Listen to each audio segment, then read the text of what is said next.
to my melanated family and spiritually conscious brothers and sisters around the world. I am Brother Tommy, and it is time to get it in. One love, family. The video is going to discuss environmental social governance, also known as ESG. This is social credit for corporations. This is the framework for investing and business going forward.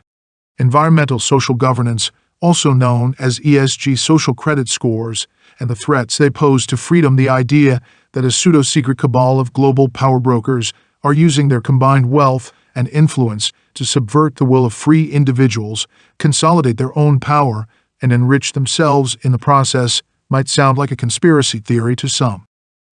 Unfortunately, it is not a theory. Rather, it is a blatant conspiracy bent on political, economic, and social domination of the world, which would by design leave America's democratic institutions, civil liberties, and economic freedoms shattered in its wake.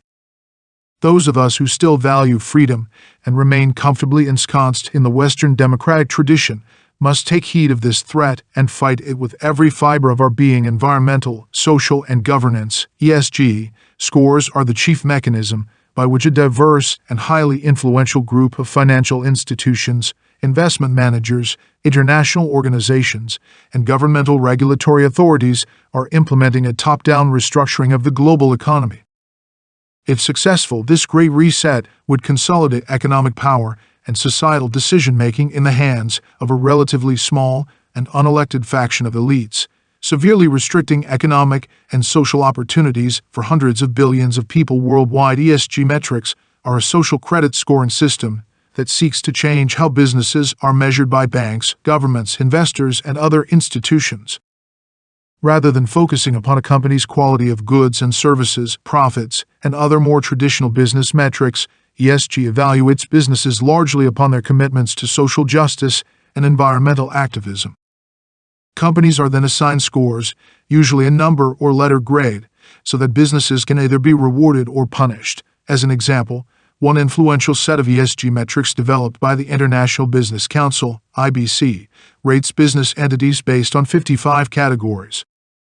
Among others, these include diversity and inclusion, governance body composition, economic, environmental, and social topics, and capital allocation framework, Paris-aligned GHG greenhouse gas emissions targets, impact of freshwater consumption and withdrawal, impact of air pollution, impact of solid waste disposal, and total social investment, Walter. Thus, under the IBC's ESG system, a business that is subjectively determined to employ too many individuals from a similar ethnic background has an unbalanced gender identity ratio on its board of directors, emits too much carbon dioxide, consumes too much water, and or does not invest enough in social causes, could be ranked lower than a competitor with an inferior product, service, or profit margin. By design, ESG aims to transform virtually all business activity and society. By extension, a brief history of it since its inception, free market economic principles and individual property rights have served as the cornerstones of the U.S. economy. But over the past century, America's free market capitalist system has been besieged by advocates of greater government intervention and, more recently, by supporters of so-called stakeholder capitalism, the foundation of which is the ESG system. Supporters of stakeholder capitalism claim that businesses and financial institutions have a duty to solve societal problems, reduce economic inequality, and serve the interests of the collective, regardless of whether such a strategy maximizes profits. This approach stands in sharp contrast to the more traditional free market economic models supported by a long list of renowned economists, including Milton Friedman, who famously argued that the only responsibility a company has is to its shareholders. Friedman rightly asserted that encouraging business owners' natural motive to improve profits is the best method for encouraging economic growth, increasing the quality of life for all people, and fostering innovation. Despite the efforts of Friedman and many of his peers, corporate social responsibility, CSR, became increasingly popular toward the end of the 20th century and start of the 21st century, transforming the world's largest businesses into vehicles for sustainable development. Many businesses, especially publicly traded corporations, were infused with what John Elkington coined in 1994 the triple bottom line: People, Planet, and Profits, Elkington. Well-funded global organizations such as the United Nations, UN, and the World Economic Forum, WEF, quickly became some of the staunchest advocates for so-called sustainable development and sustainable investment in business practices throughout the 1990s and 2000s. Sustainable business principles were formalized and embedded within international frameworks, beginning with the United Nations Agenda 21 platform in 1992. By 2015, the United Nations had expanded its Agenda 21 framework numerous times, culminating in the release of Sustainable Development Goals. There are 17 SDGs, including zero hunger, affordable and clean energy, sustainable cities and communities, and climate action, United Nations.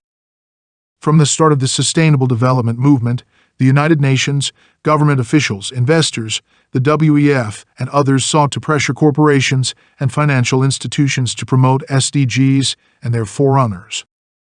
Yet it wasn't until the Obama era that significant progress was made in transforming businesses into advocates for UN-supported sustainability principles.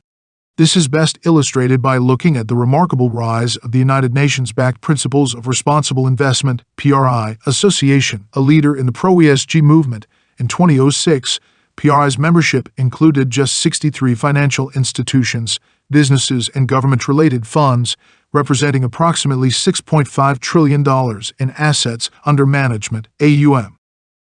But by early 2022, PRI reported having more than 4,700 signatories, representing $100 trillion in AUM, with much of that growth occurring between 2010 and 2020. Principles of Responsible Investment.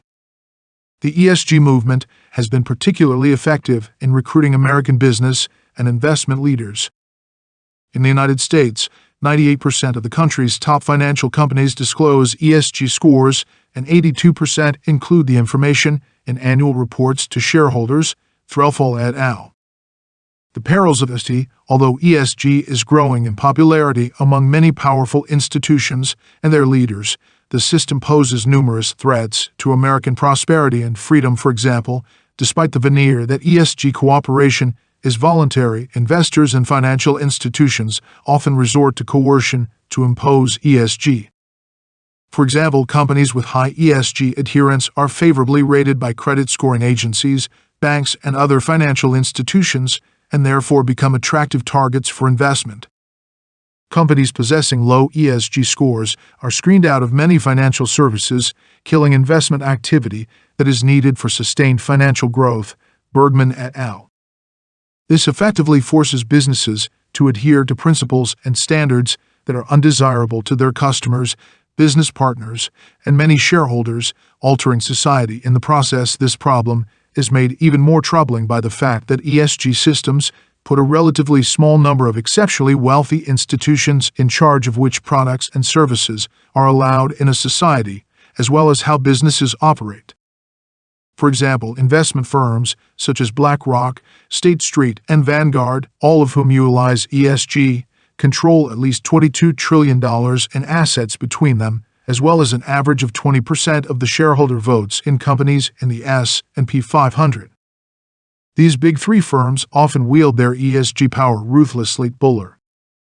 For instance, they helped organize a takeover of ExxonMobil's board of directors in 2021, ultimately replacing 3 of its 12 directors with climate activists committed to moving ExxonMobil away from offering products that produce carbon dioxide emissions, Exxon's primary business, Hennes. Investment managers are not the only ones using ESG to transform the United States. Banks, financial service providers, and insurance companies are also at the forefront of the ESG movement.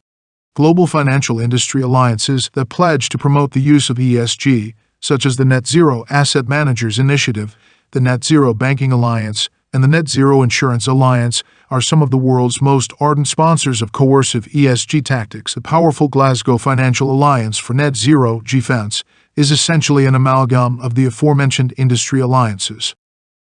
It consists of more than 450 banks, insurers, and asset managers from 45 countries.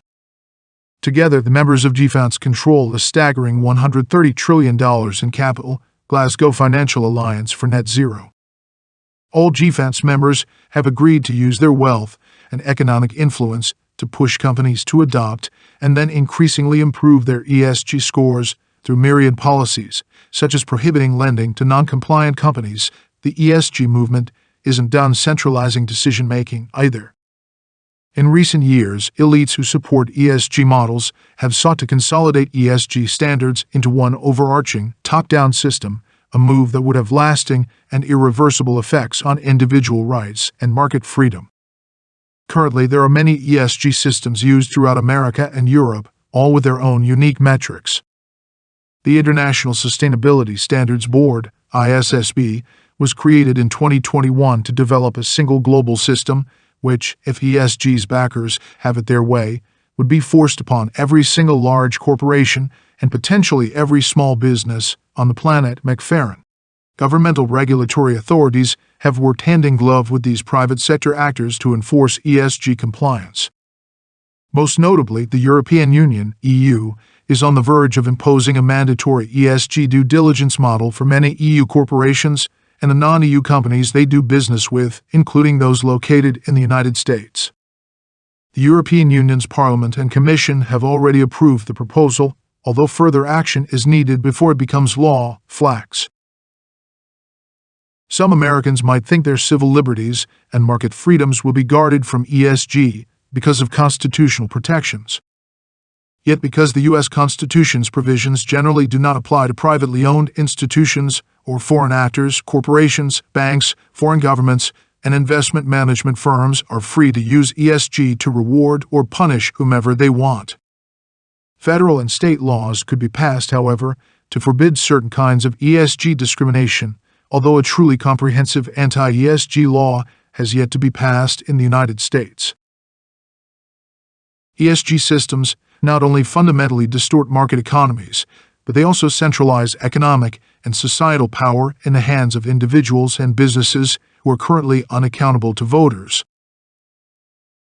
Whether this consortium of global elites and financial titans are pushing ESG for noble purposes or are motivated by centralizing their power and padding their bank accounts, the end result would be the same: a significant loss of individual liberty and economic freedom for every American citizen and the destruction of our democratic way of life. We must not allow that to happen. Thanks for listening, family. Please like the video and subscribe to the channel. Until the video, family. Peace.